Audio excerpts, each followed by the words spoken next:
We got breaking news with David Knight on the sniper attacks on Transformers that I believe have all the earmarks of a false flag terror attack to pass cybersecurity. And we've said over and over again, they're going to stage these events and then hype them to pass the internet takeover. They've already got the internet takeover in place. They just want to make it legal now.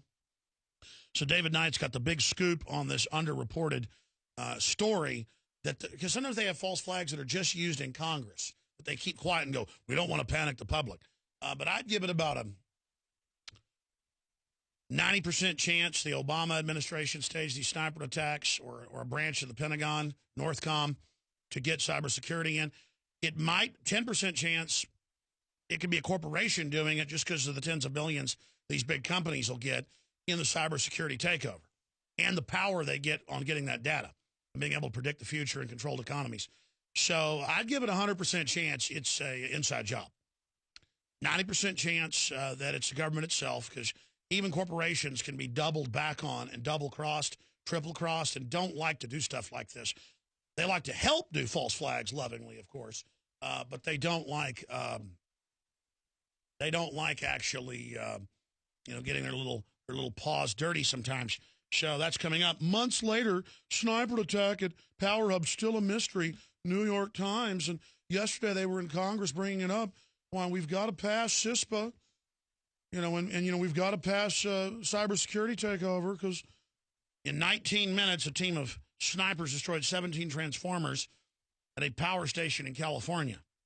And it was precision where they were shooting them. And then they disappeared 1 minute before the police arrived. David Knight, give us your breakdown of the story you've been following for several months. Well, this just came out yesterday from a former FERC chairman, went public with this. When it first happened, the utility company said it was just vandalism. But vandals don't go down and cut the fiber optic cables, the underground fiber optic cables. They don't spot this stuff carefully. They only Imperial stormtroopers are so precise? That's right. They don't remove all the fingerprints from the shell casing. So what you see here is something that was very carefully planned. It was professionally executed, and it was also a measured attack. They could have blown up and destroyed. The people who planned this and executed this so well, they could have destroyed that entire power station. They could have caused a very wide outage. But as you mentioned before, when you have false flag attacks, you don't always target that to the public. Sometimes you target it to some people who are in the know. There have been a lot of false flags, plants being blown up.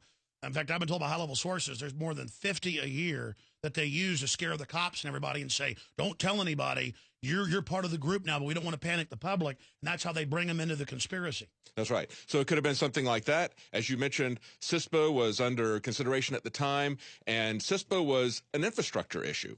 So how better to emphasize that than some kind of attack like this? So we don't really know, but what it does look like, we can tell that it was very carefully planned, very carefully executed.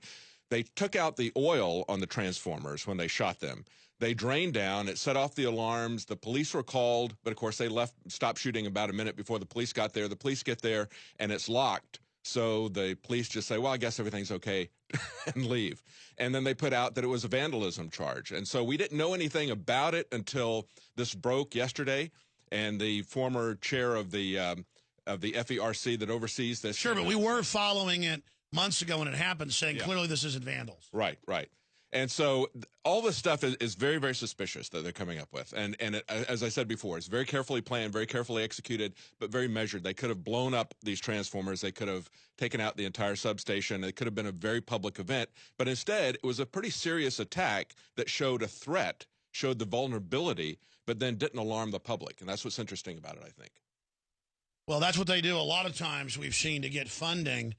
And again, most of these terror attacks are kept secret. Been a lot of lethal ones that go on, and they use it to say, oh, we're keeping the police and everybody on their toes.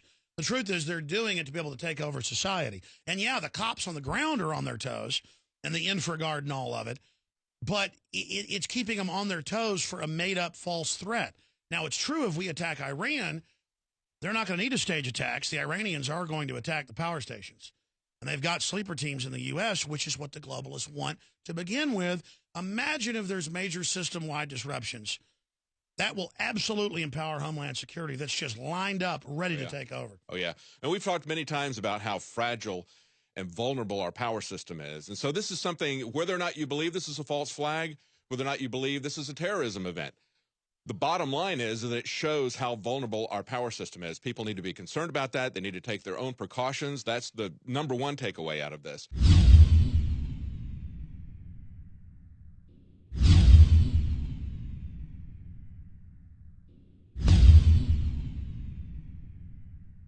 Alex Jones here to tell you about how you can help spread liberty worldwide while also enjoying what I have found to be the best tasting 100% organic coffee on the planet. For more than a decade, my favorite coffee has come from the high mountains of southern Mexico, where the Chiapas farmers grow their unique shade-grown Arabica beans. We have now managed to secure these sought-after beans in a highly customized blend. Discover and try a bag of the Patriot Blend 100% organic coffee at InfoWarsLife.com. This coffee gives you a long, smooth pick-me-up for hours without the headaches and heartburn that so many other coffees give me personally. Hands down, this is my favorite coffee, and it's taken us years to secure connections directly to the Chiapas Mexican farmers. Drop by the site today, order a bag or two, and I don't think you're going to be disappointed. Available in original or with our immune support infusion blend. You will be supporting a free press, all the while enjoying a truly great tasting cup of my favorite coffee. Available at InfoWarsLife.com.